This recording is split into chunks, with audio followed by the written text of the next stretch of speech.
Oke, berikutnya kita akan membahas tentang yang gambar isometrik ya, isometrik. Ini tipe isometrik adalah gambar yang paling banyak dipakai di engineering drawing. Jadi kalau adik-adik tahu ketika kita bicara dokumen proyek ya, dokumen konstruksi, itu ada satu bundle dokumen yang isinya hanya gambar saja. Nah, gambar yang dipakai di situ itu bukan yang tipe oblik, tapi yang tipe isometrik yang akan dipakai di sini. Jadi kalau isometrik ini adalah yang paling umum, yang paling universal dipakai. Bahkan di arsitek juga memakai yang tipe isometrik ini.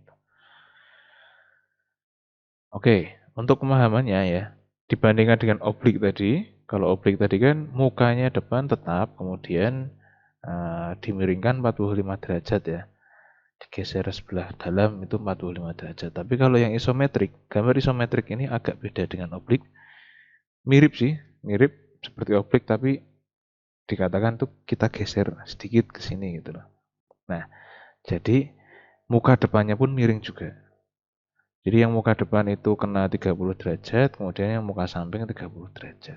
Ini bedanya dengan yang oblik tadi. Kalau oblik tadi kan yang sini 0 derajat, yang sini 45 derajat. Tapi kalau isometrik, kedua sisi sama-sama 30 derajat. Seperti itu konsepnya. Nah, ini ada contoh ya, ini contoh bagaimana menggambar isometrik dari sebuah bangunan rumah yang sederhana seperti ini. Sama juga dengan tadi stepnya, kita patok dulu garis horizontalnya, kemudian kita berikan sudut 30 derajat ya.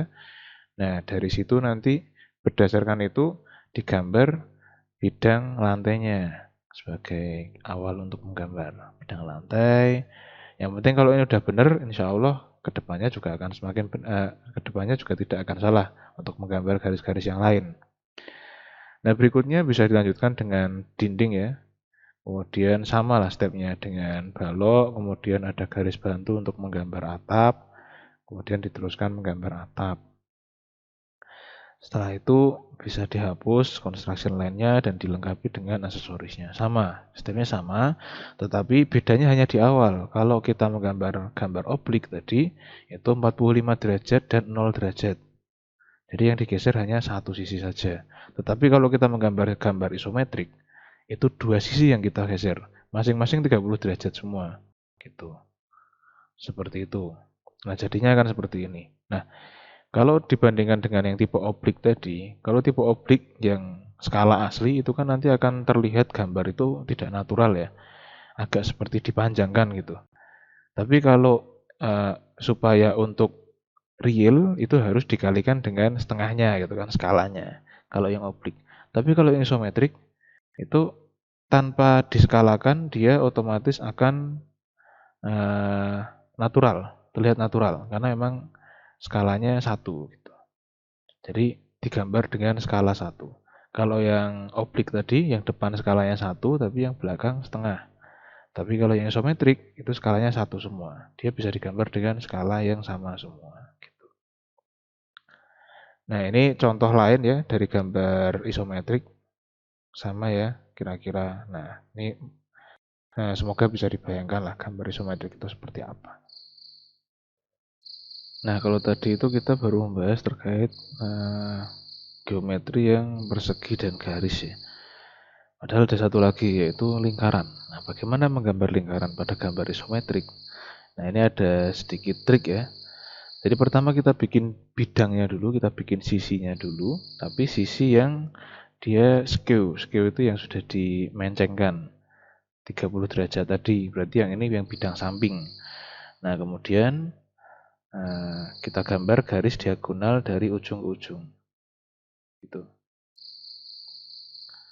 Kemudian kita gambar garis pembaginya seperti ini. Ini dari sini ke tengah sini, ke tengah garis ini. Begitu juga untuk yang ini, yang lain nanti digambar juga. Nanti akan terjadi seperti ini garisnya. Nah, berikutnya, jadi ini pertama garis diagonal dulu ya. Garis diagonal, kemudian gambar garis ini, dari sini ketemu ke middle-nya garis ini.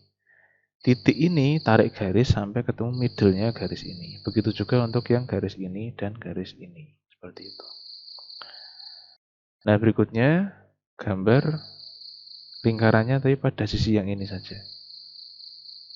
Gitu.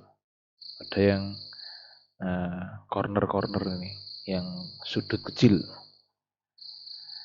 Nah, kemudian bisa dilanjutkan dengan seperti ini.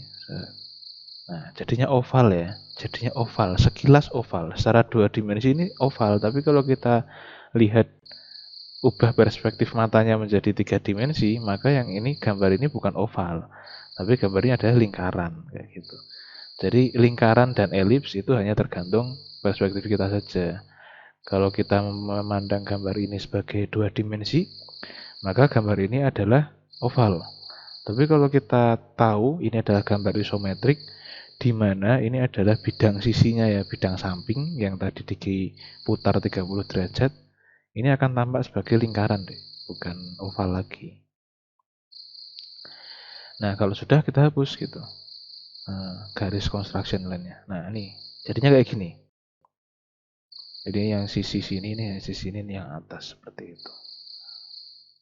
Tapi kalau kita lihat sebagai dua dimensi, semuanya akan tampak sebagai oval.